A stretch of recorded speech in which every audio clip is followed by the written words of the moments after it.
पुणे महापालिकेच्या अर्थसंकल्पाची सोपी मांडणी। पॉलिसी रिसर्च ऑर्गनायझेशनने केलेले सुलभ विश्लेषण सर्वांसाठी उपलब्ध।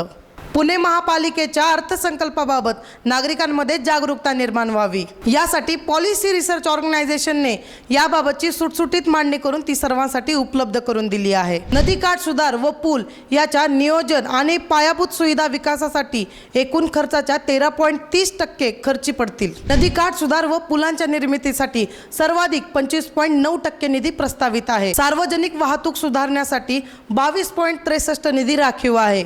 यात मागील वर्षाच्या तुलनेत लक्षणीय अशी 85.23% वाढ झाली आहे। पुणे महापालिकेच्या उत्पन्नात बांधकाम परवाना शुल्क आणि निधीचा वाटा 26.21% इतका आहे। बांधकाम परवाना शुल्काच्या संकलनात 85.36% वाढीचा अंदाज पुणे महापालिकेने वर्तवला आहे। उत्पन्नातील 21.57% उत्पन्न वस्तू व सेवा करापोटी मिळणे अपेक्षित आहे। 12.22% उत्पन्न मिळकत कराद्वारे मिळेल। तसेच पाणी पुरवठ्यातून मिळणारा महसूल 41.41% वाढण्याचा अंदाज आहे। रस्ते देखभाल नियोजन आणि पायाभूत सुविधा विकास यानंतर पाणी पुरवठ्यावर सर्वाधिक खर्च होईल। एकूण खर्चाच्या 13.26% निधी पाणी पुरवठा संबंधितच्या खर्चासाठी आहे। समान पाणी पुरवठा योजनेसाठी 25.42% निधी प्रस्तावित आहे। या व्यतिरिक्त टाक्या, बोरवेल आणि जलवाहिन्यांवरील खर्च 44.9% वाढण्याचा अंदाज आहे। या आर्थिक वर्षात पुणे महापालिकेने रस्त्यांची देखभाल आणि दिवाबत्ती यासाठी एकूण खर्चाच्या सुमारे 16.25% खर्च प्रस्तावित केला आहे।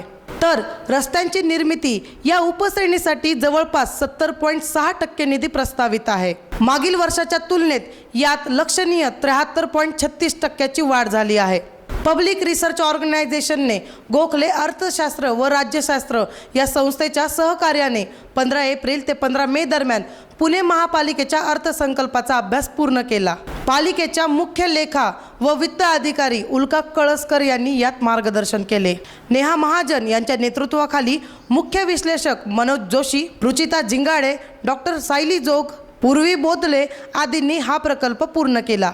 citybudget.info या लिंकवर याबाबतची माहिती पाहायला मिळेल, अशी माहिती पब्लिक रिसर्च ऑर्गनायझेशनचे अध्यक्ष तन्मय कानिटकर यांनी दिली।